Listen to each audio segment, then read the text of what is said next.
আমরা শুধু সেজদায় যে সুবহান রাব্বিয়াল আলা এটাই পড়ি, তিনবার শুধু এটাই পড়ি, কিন্তু বিষ্ণু ইসলাম সেজদায় যে আরো অনেক দোয়া পড়তেন সেগুলো কি পড়েন আপনারা?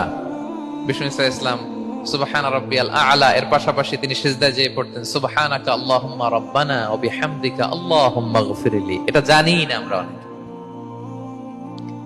সুবহানাকা আল্লাহুম্মা রাব্বানা ওয়া বিহামদিকা আল্লাহুম্মা গফিরলি এর অর্থ হচ্ছে, হে আমার রব, আপনার পবিত্রতা ঘোষণা করছি, আপনার প্রশংসা আমরা করছি, আল্লাহ আপনি আমাকে ক্ষমা করে দেন, আল্লাহুম্মা গফিরলি। এই দোয়াটা বিষ্ণু ইসলাম পড়তেন।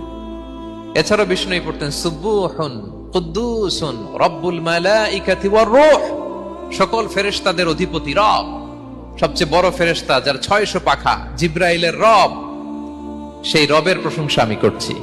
তিনি সুবহুহ, তিনি কুদ্দুস, তিনি মহাপবিত্র, the most pure, the most high. এভাবে বিষ্ণু ইসলাম আল্লাহর প্রশংসা করতেন।